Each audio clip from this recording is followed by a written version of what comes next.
శ్రీమాత్రే నమ. ఈ మధ్యకాలంలో వచ్చే కేసెస్ ఏవి ఎక్కువగా వస్తుంటాయి, ఏవి ఎక్కువగా మీకు అవుతుంటాయి?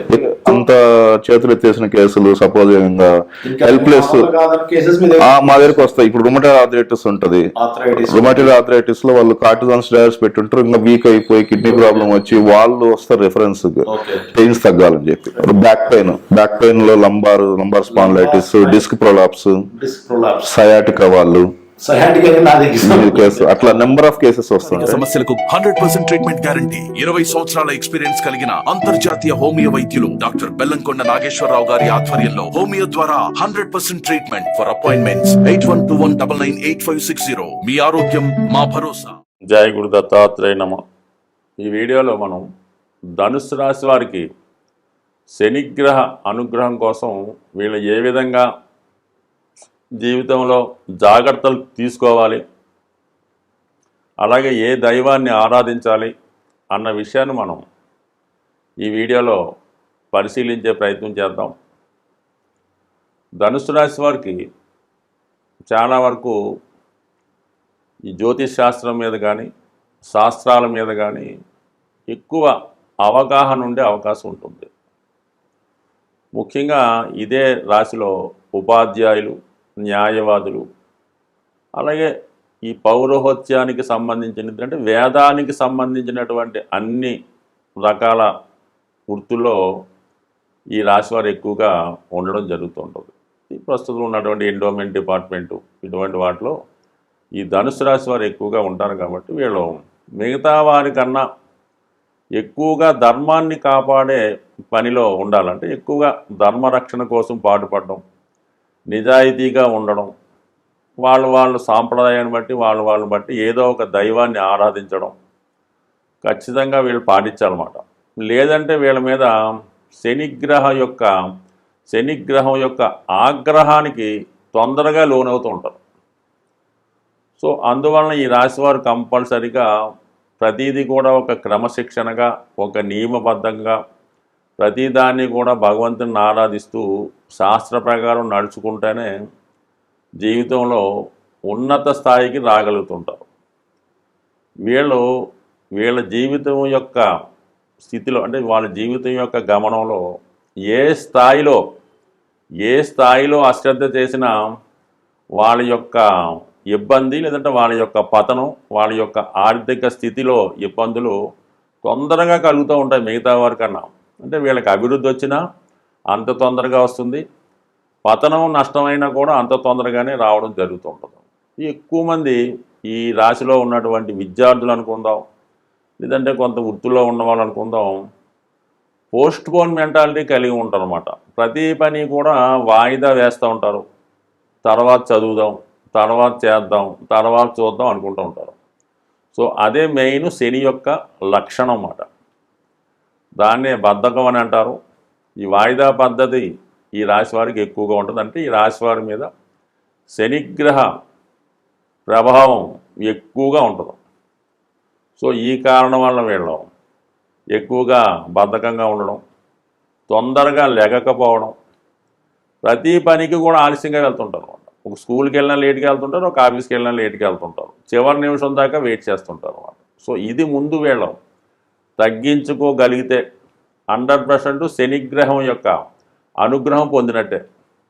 ఏమాత్రం నెగ్లెక్ట్ చేసినా కంప్లీట్గా తొందరగా శని యొక్క ఆగ్రహానికి గురై మరి జీవితం అనే పోరాటంలో పరుగులో వెనకబడే అవకాశం ఉంది. అంటే వీళ్ళందరినీ ప్రోత్సహిస్తుంటారు, ఎంకరేజ్ చేస్తుంటారు, వాళ్ళు ముందుకు వెళ్తుంటారు, వీడు అక్కడే ఉంటాడు.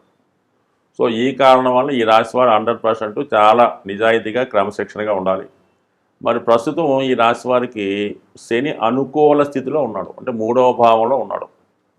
అంటే సుమారుగా మరి ఒక 7.5 సంవత్సరాలు ఏలినాడు శని తర్వాత, అంటే సుమారుగా ఒక 8.5 సంవత్సరాలు వెనక్కి వెళ్తే, అంటే ఇంచుగా 2015 నుంచి పెడుతున్నటువంటి శని భగవానుడు మన 2023 జనవరి నుంచి వీళ్ళకి ఫేవర్గా రావడం జరిగింది. అంటే ఈ 7.5 సంవత్సరాలు పడిన ఇబ్బందుల నుంచి ఎప్పటికైనా గుణపాఠం నేర్చుకొని ఎప్పటి పనులు అప్పుడు పూర్తి చేయడం, నిజాయితీగా క్రమశిక్షణగా ఉంటేనే వీళ్ళు ఇక్కడి నుంచైనా వాళ్ళ యొక్క సమస్యల నుంచి బయటపడే అవకాశం ఉంటుంది.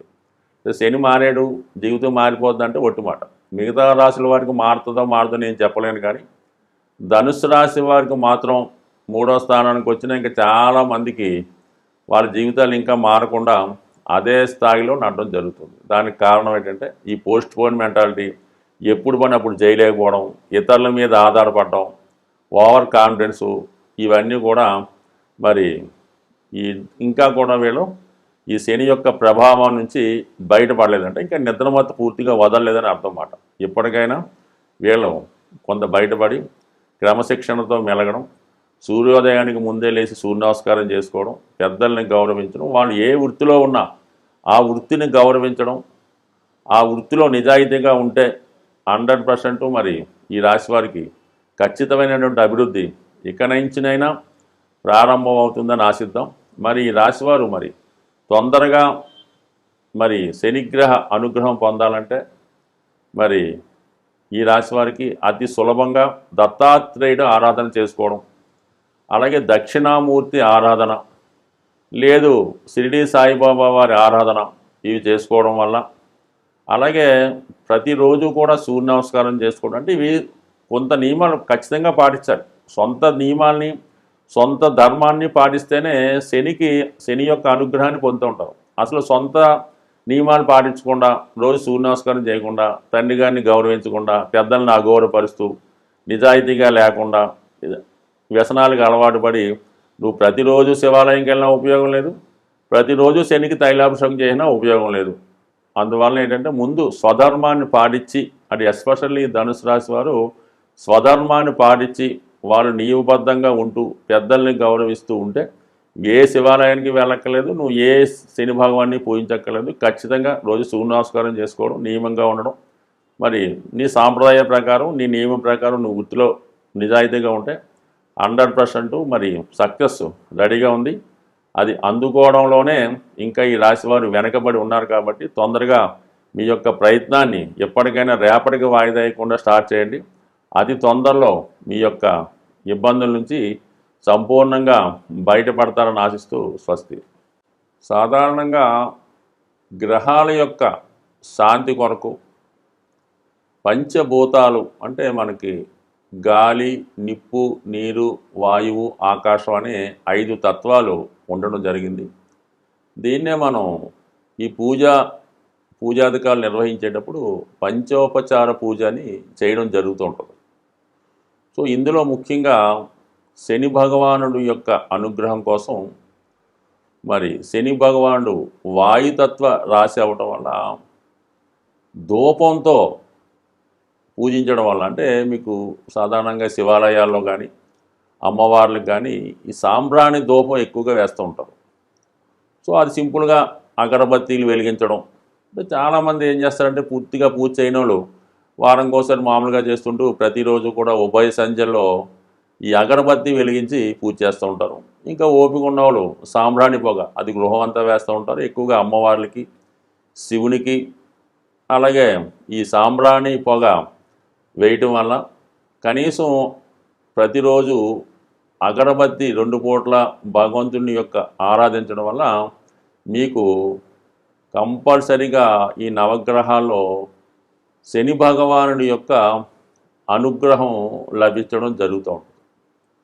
సో ఈ కారణం వల్ల ఒకటి, అలాగే ప్రతిరోజు కూడా ఈ గృహంలో నిరంతరం ఏదో భగవంతుని యొక్క నామస్మరణ మోగే విధంగా, అంటే గతంలో కొన్ని చిన్న చిన్న బాక్సులాగా ఉంటే ఏదో ఓం నమో నారాయణయో, ఓం శివ ఏదో చదువుతూ ఉంటాయి. సో అటువంటి కూడా గృహంలో ఉండడం వల్ల ఏంటంటే పాజిటివ్ ఎనర్జీ ఆ గృహంలో ఉండడం జరుగుతూ ఉంటుంది. కాబట్టి సాధ్యమైనంత వరకు శని భగవానుడి యొక్క అనుగ్రహం కావాలంటే ఆ గృహం చాలా పరిశుభ్రంగా ఉండాలి. అలాగే ఇరిగిపోయిన వస్తువులు, పనికిమాలిన వస్తువులు, అక్కర్లేని వస్తువులు ఇంట్లో ఉంచడం.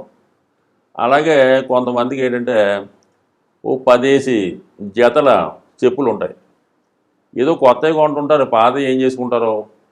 ఈ చెప్పుల జతలు ఎక్కువ అవడం వల్ల ఈ కొంతకాలంకి ఆ నెగిటివ్ ఎనర్జీ వాటి మీద వచ్చే అవకాశం ఉంటుంది. కాబట్టి సాధ్యమైనంత వరకు ఈ చెప్పులన్నీ నిలవ ఉంచకుండా ఎప్పటికప్పుడు దాన్ని అవసరం తీరిన తర్వాత బయటపడేయడం, ఏదో 1-2 చెప్పులు పెట్టుకోవడం అన్నది ఒక కొత్తమైన పద్ధతి. అలాగే ఇంట్లో వాడే చీపురు గట్ట దాన్ని కూడా మరి ఒక చోట కొంతమంది నిలువుగా పెడుతుంటారు అనమాట, అంటే కుచ్చు పైకి వచ్చేలా పెడుతుంటారు అనమాట, జ్యేష్ఠాదేవి చేతిలో ఆయుధంలాగా. ఎట్టి పరిస్థితుల్లో కూడా కుచ్చు అరిగిపోతే ఇంకోటి కొనుక్కుంటా ఏం పోయింది. అందువల్ల ఎప్పుడు కూడా అది నిలువుగా కరెక్ట్గా పెట్టాలి తప్ప కుచ్చు పైకి వచ్చే విధంగా మాత్రం ఎట్టి పరిస్థితుల్లో కూడా పెట్టలేదు. ఇవన్నీ కూడా అలక్ష్మి కారణాలు అన్నమాట. సో అలాగే ఏంటంటే ఈ భోజనం చేయడానికి కూడా ఒక పర్టికులర్ టైం పాటించాలి. ఏ టైంలో పడితే ఆ టైంలో తినడం, ఎక్కడ పడితే అక్కడ తినడం, ఈ టీవీలు చూస్తూ ఈ మంచాల మీద కుర్చీల్లో సేడబడి ఈ విధంగా భోజనం చేయడం, ఏదో ప్లేట్లో భోజన పదార్థాలు ఉడించుకొని తినడం, ఇవన్నీ కూడా ఐశ్వర్యప్రదం కాదు. ఇవన్నీ కూడా శనిని ఆహ్వానించే ఇండికేషన్స్ అన్నమాట. ఈ అనాచార పనులన్నీ కూడా శనిని ఆహ్వానిస్తుంటాయి. అలాగే శుభ్రమైనగా ఉండడం, శుభ్రంగా భోజనం చేయడం, అలాగే ఆహార పదార్థాలు కూడా జాగ్రత్తగా వినియోగించడం, ఇవన్నీ కూడా లక్ష్మీదేవి అనుగ్రహానికి పాత్రలు అవుతూ ఉంటాయి. కాబట్టి సో ఏదైనా శని భగవానుడి యొక్క అనుగ్రహం కావాలనుకున్న వాళ్ళు ప్రతి పని కూడా పద్ధతి ప్రకారం నియమానుసారం చేసుకోవడం వల్ల వాళ్ళు కంపల్సరీగా శని భగవానుడు టాప్ రేంజ్లోకి తీసుకెళ్లే అవకాశం ఉంటుంది. స్వస్తి.